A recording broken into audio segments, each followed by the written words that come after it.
حكومة ولاية النيل الأبيض تفرض رسوم 35,000 جنيه على الأكسجين. السلام عليكم، إن شاء الله طيبين.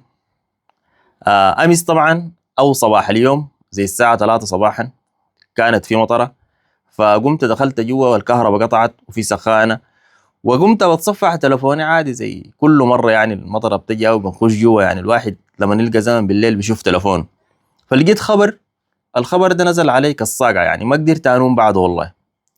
يعني لقيت خبر انه حكومة ولاية النيل الأبيض تفرض رسوم 35,000 جنيه على الأكسجين. فبقيت بتغسل من الخبر، يعني بشوف الخبر ده صحيح ما صحيح، فلقيته منشور في كم منصة.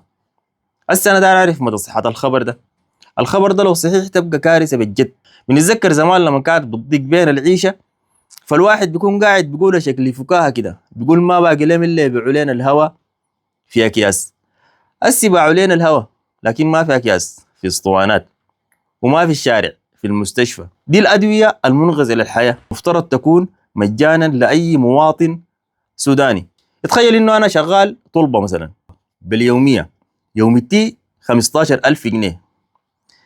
إذا كان مرضت أنا وقعت عندي أزمة أو مرض لي زول في البيت، فبعد أجي المستشفى يقول لي أدفع 35,000 جنيه عشان يعملوا لك أكسجين عشان تعيش.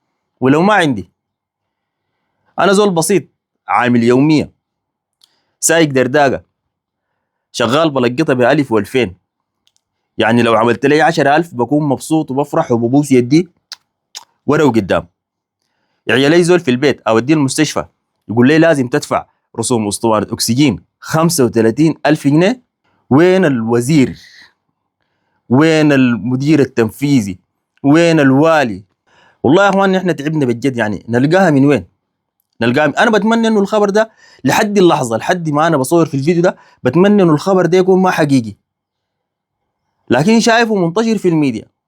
وبعد ده بتمنى انه يكون ما حقيقي، لانه خبر بجد حيقول لزول اللي ما عنده قروش يا اخي موت، يا اخي موت لو ما عندك حق الاكسجين. يا اخي بتمنى القرار ده يكون ما حقيقي. بتمنى انه الورقه اللي لقيتها ومختومه اختام من الولايه ومن المحليه تكون ما حقيقيه. يا اخي ادويه منقذه للحياه سموها ادويه منقذه للحياه. دارين تبيعوا وتتاجروا فيها؟ يعني خلاص دارين تبيعوا وتتاجروا في ارواح الناس؟ اخواننا خلوا لنا حاجه نشكركم بها يا اخي، خلوا لنا حاجه نقول انه نحن مواطنين سودانيين، نحس انه لسه نحن عندنا قيمه في البلد دي.